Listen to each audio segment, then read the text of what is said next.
সকাল সকাল এক কাকু এসে মাছ দিয়ে গেল আর সেই মাছ নিয়ে এদিকে শাশুড়ি মা বসে পড়েছে কাটতে। তো নমস্কার, আমি লিপিকা। আশা করি তোমরা সবাই অনেক অনেক ভালো আছো আর আমিও তোমাদের ভালোবাসা ও আশীর্বাদে বেশ ভালোই আছি। এখন ঘড়ির কাঁটায় ওই মোটামুটি 7:30 মতো বাজে। এদিকে আমি সকালে ওই 6টার দিকে উঠে সমস্ত বাসি কাজ কমপ্লিট করে স্নান কমপ্লিট করে নিয়েছি। আর অমনি না একটা কাকু এসে মাছ দিয়ে গেল। আর এই মাছের কথা মানে আমার শ্বশুরমশাই আগেই বলেছিল, মানে লোকাল মাছ পেলে ছোটো ছোটো সেগুলো মানে দিয়ে যেতে। তো সেটাই মানে কাকু একটু আগে দিয়ে গেল। আর সেই মাছগুলো না শাশুড়ি মা এদিকে কেটে বেছে ধুয়ে রেখে দিয়েছে ফ্রিজে। আর তোমরা একটা কথা শুনলে অবাক হবে, আমার না ছোটো মাছ খেতে সেরকম একটা ভালো লাগে না। আর অনেকেই হয়তো বলবে যে আমরা পাই না আর তুমি ছোটো মাছ খেতে ভালোবাসো না, কিন্তু এটাই সত্যি গো। আমার কেন জানি না একদমই ভালো লাগে না, খেতে লাগে খাই কিন্তু সেরকম একটা ভালো লাগে না। আর এদিকে কয়েকদিন আগে লিচু পাড়তে গিয়ে আমাদের কলপারে টিনের চালটা না ভেঙেছে, তো সেটাই আজকে ঠিক করার জন্য একজন লোক নিয়েছে। আর সেখানে গিয়ে মাকে বললাম যে আজকে দুপুরে কি রান্না করব।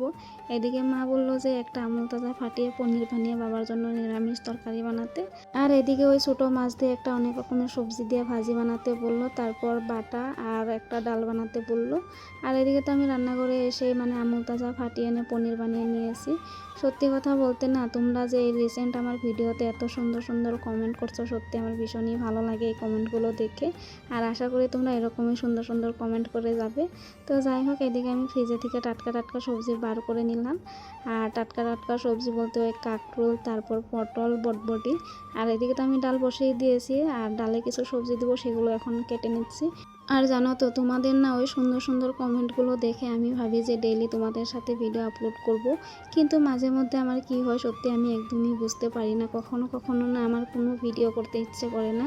তোমরা হয়তো দেখতে পারবে যে আমি মাঝে মধ্যে ভিডিও আপলোড করি, আবার কখনো কখনো মানে করি না। তো সেটাই আর কি ব্যাপার, আমি যখন ভিডিও করি তখন তোমাদের সাথে শেয়ার করি। আর কেন আমার সাথে এরকম হয় সত্যি কিন্তু আমি বুঝে উঠতে পারি না। আর আমি না ভিডিওগুলো কিন্তু আমার শখের বসেই বানাই, আমার ভিডিও বানাতে ভালো লাগে, যার জন্য আমি ভিডিও বানাই। কিন্তু কখনো কখনো মানে এরকম হয়ে যায়, সেটা মানে বুঝি না কেন হয়।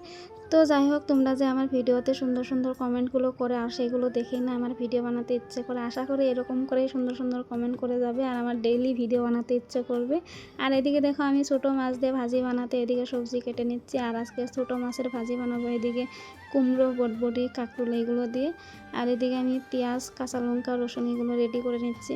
আর জানো তো, ইদানিং না আমার বসে বসে সবজি কাটতে তারপর ঘর মুছতে কেন জানি না পিঠ আর কোমর ব্যথা করে। আর কেন আমার সাথে এরকম হচ্ছে সত্যি আমি বুঝতে পারছি না। তো যাই হোক, এদিকে তোমাদের সাথে কথা বলতে বলতে আমার সবজি কাটা কমপ্লিট। আর আজকে জানো তো প্রচুর রোদ দিয়েছে আর সেই অনুযায়ী মানে গরমটা অনেক দিয়েছে। আমি না একটু পরপরই মানে ফ্রিজের জল খাচ্ছি। তো যাই হোক, চলো এখন রান্নাটা করে ফেলি, সবজি কাটা তো কমপ্লিট। আর এদিকে কদিন ধরে বৃষ্টি হওয়াতে না সেরকম একটা জামা কাপড় কাচা হয় না। কালকে আমি বাবাকে বলেছিলাম যে কিছু জামা কাপড় কাচার থাকলে দিয়ে দিন, আমি কেচে দিই। বাবা বলল যে না থাক, আজকে যেদিন ভালো করে রোদ উঠবে সেদিন কেচে দিবে। এদিকে আজকে যেহেতু ভালো করে রোদ উঠেছে, তো বাবা এই দুটো জামা দিয়ে বললো কেচে দিতে। তো যাই হোক, এদিকে আমি কেচে এখন নীল দিয়ে শুকিয়ে দিচ্ছি। তো চলো, আজকের ভিডিওটা এই পর্যন্তই। দেখা হবে পরের ভিডিওতে। আর হ্যাঁ, আমার ভিডিও কীরকম লাগলো অবশ্যই একটা কমেন্ট করে বলবে।